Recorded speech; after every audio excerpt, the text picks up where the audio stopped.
On Saturday in Sanders Beach, Florida, Republican firebrand Matt Gaetz hosted his fellow House lawmaker Jim Jordan in the Hold Biden Accountable tour. Both congressmen sit on the House Judiciary Committee, with Jordan serving as ranking member. Should Republicans take back the House in the fall midterms, it is likely Jordan would take up the chairman's gavel, with Matt Gaetz serving as one of his key committee allies.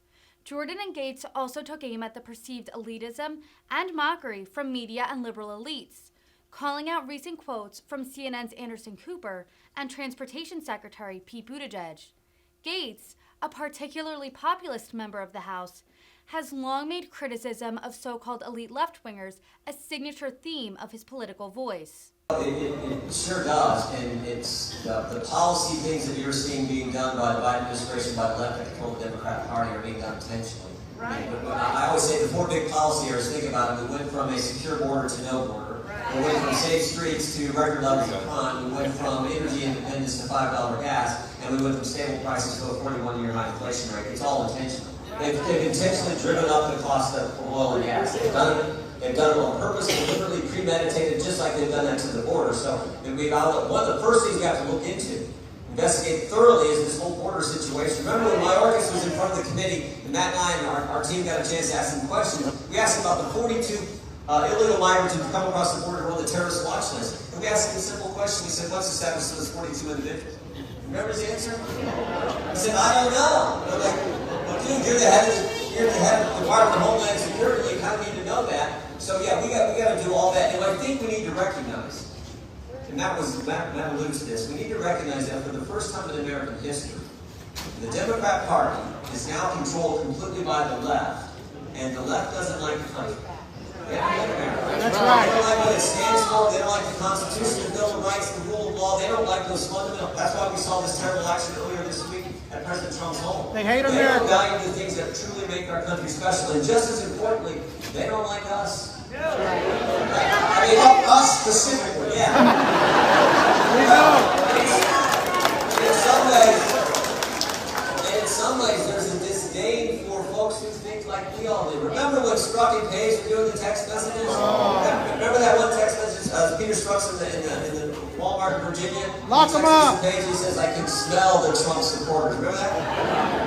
And Buttigieg said about 5 months ago, he said, if you don't like $5 gas, go buy an electric vehicle. He said that, right? That's when there's Anderson Cooper on CNN says, Trump supporters eat at the Olive Garden and stay at the Marriott. Because he's always at the 5-star restaurant, staying at the Ritz. And I was telling one group, I said, where I'm from in Western Ohio, Olive Garden and Marriott, that's pretty good. Right?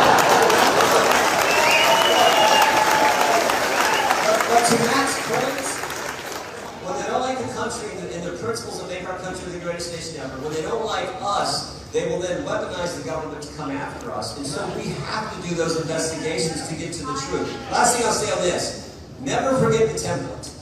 That's the template the left uses. The left makes up the lie, big media reports the lie, big tech amplifies the lie, and then when we try to tell the truth, they call us racist and attack us, right? Matt has felt it, I have felt it, your governor has certainly felt it, but no one has felt it like President Trump. And we all understand how wrong that is, and that's why, to Matt's point, we have to fight back in the right way.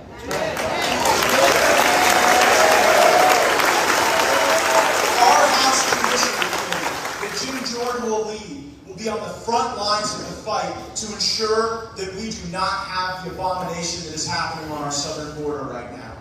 And it is not enough just to finish the wall. We must finish the wall. I think Joe Biden's putting up a little wall right now. He didn't want walls were racist when he was a candidate, but now actually there are a few places where they're going in and patching the wall. But my friends, it is not enough for us to just finish the wall, because Joe Biden has let millions of people into our country illegally. Get them out! And my Democrat opponent said recently, well, those people should get to stay because they're all asylum seekers.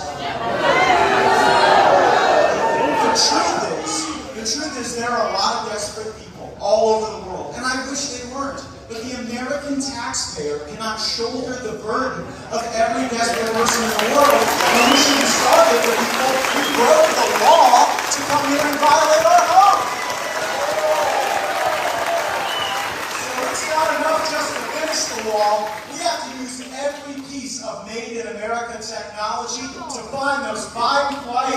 Biden buses or the illegals came here, we need to track those people down and deport them like they were at the Capitol on January 6th.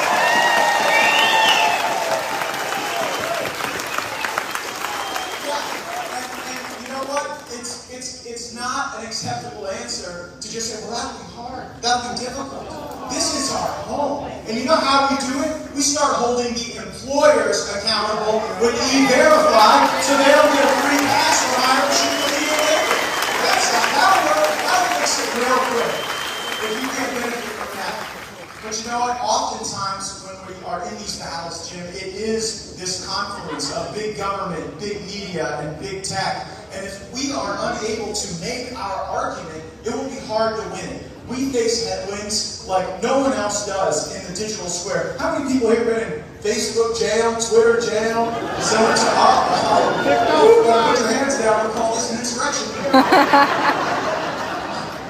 Jim, how can we fight back against big tech to ensure that we can have, so that like the terms of service on Twitter are not more important than the values that undergird the U.S. Constitution? Well, you did a lead on this. I have to tell you one quick story about big tech censors. This happened 4 years ago, actually right before we were down here on the DeSantis campaign. But 4 years ago was in July, I believe.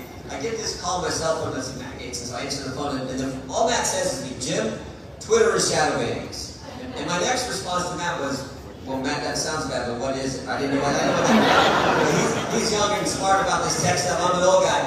And then he explained it to me, and sure enough, Matt was right. He was the first one to know what was happening. And it turned out that Twitter was not just shadow banning Matt and me, but they were shadow banning Mark Meadows and Devin Nunes. Now think about it. Gaetz, Meadows, Nunes, and Jordan. Four guys. No Democrats. No Democrats. So again, 435 in the House, 100 in the Senate, only 4. In the summer of 2018, are getting shadow banned by Twitter. And so, Twitter, Jack Dorsey was the CEO at the time, he puts out a statement and he says that it was not intentional. It was just a glitch in the algorithm. So I'm doing this interview on TV and they point that out to me. They said, glitch in the algorithm. I said, well, what did they put in the algorithm? The names Gaetz and I mean, you really believe that? So yeah, there's we know it. We have to look at Section 230. We have to look at going after them. But again, that's the template. And I'll never forget this fundamental fact. I think this is so important for us to remain so optimistic. After all, we live in America. But think about this. The left controls big media. The left controls big tech. The left controls big corporations. The left controls now big sports, just look at the NBA. The left controls Hollywood. The left controls higher education. The left controls the White House. The left controls the Senate. The left controls the House. What the left doesn't control, we got people.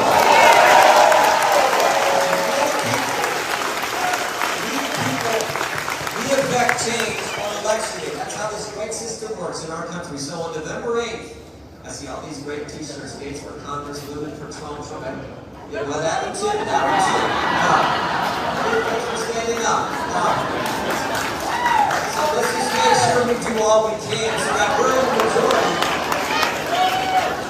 To begin to rate in big tech and what to do. You gotta be fair. But, boy, it sure is nice and comfortable in here. Those folks outside.